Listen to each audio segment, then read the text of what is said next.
நிறைய திட்டங்களுக்கு வர்ற பணத்தை இதுக்கு மாத்தி இப்ப கொடுத்துக்கிட்டு இருக்காங்க இப்ப வரைக்கும். அதனால என்ன ஆகுது, வேற திட்டங்கள் செய்ய முடியல. ஏன்னா அதுக்குதான் பணம் வருது. அந்த பணத்தை கோல்மால் பண்ணி இதுக்கு எடுத்து கொடுக்கறாங்க. நான் என்ன சொல்றேன், முதல்ல ஒரு அரசாங்கம் வருவாயை அதிகப்படுத்தணும். வருவாயினா நான் எப்படி சொல்றேன், ஜனங்கள்ட்ட இருந்து வாங்க சொல்லல. நீங்க என்ன பண்றீங்க, ஜனங்கள்ட்ட இருந்து வாங்குறீங்க. வீட்டு வரின்னு கூட போடுறீங்க. அது மட்டும் இல்லாம என்ன பண்றீங்க, கரண்ட்டுக்குன்னு கூட போடுறீங்க. ஆனா நான் என்ன சொல்றேன், அரசாங்கத்துக்குன்னு வருவாய் வர்ற இடங்கள் இருக்குல்ல, அத கண்ணும் கருத்துமா இருந்தா அந்த வருவாயை நேரடியா அரசாங்கத்துக்கு கொடு. ஏன் சைடு ட்ராக்ல போகுது அது, அந்த வருவாய் அரசாங்கத்துக்கு வர மாட்டேங்குது. நீங்க பாத்தீங்கன்னா மணல், ஜல்லி எல்லாம் கேரளாவுக்கு போகுது. இந்த பக்கம் பாத்தீங்கன்னாக்கா ஓசூர் தாண்டிட்டீங்கன்னாக்கா பெங்களூரு, கர்நாடகா போயிடுது. எங்கெங்கயோ போகுது. அந்த ஹைவே போடுறதுக்கெல்லாம் இங்க தமிழ்நாட்டுல இருந்தா எல்லாம் போயிட்டு இருக்கு. இது எல்லாமே கணக்குல சேராது, இது வேற இடத்துக்கு போகுது. அதனால அரசாங்க வருவாய் அங்க போக மாட்டேங்குது. அதனால என்ன பண்றாங்க, டக்குன்னு கடனை வாங்கு அப்படின்னு சொல்லி கடனை வாங்கிடுறாங்க. இப்ப கிட்டத்தட்ட 12,000 கோடி கடன்ல இருக்கும்.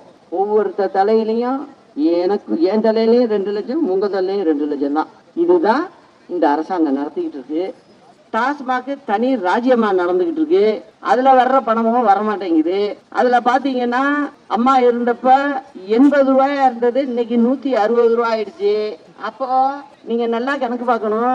மொத்தம் 45 லட்சம் கேசுகள் விற்கும்.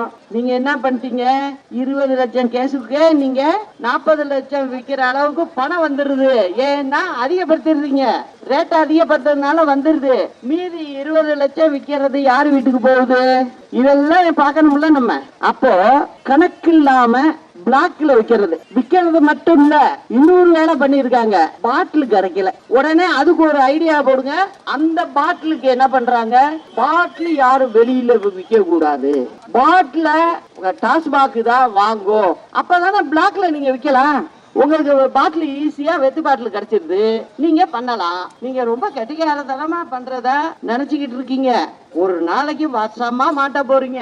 நீங்களே நினைப்பீங்க, மானாமதுரையில சின்னம்மா சொன்னிச்சே சரியா சொல்லிருக்கு அப்படிங்கறது உங்களுக்கு தெரியும். இந்த மாதிரி வரவை நீ வேற பக்கம் எடுத்துக்கிட்டு நீங்க கதை பேசிக்கிட்டு இருக்கீங்க. நானும் கிட்டத்தட்ட 15 வருஷம் அம்மாவோட கூடவே இருந்த அரசாங்கம் எப்படி இருக்கும், எப்படி நடத்துறது எல்லாமே பாத்துக்கிட்டு இருந்தவ.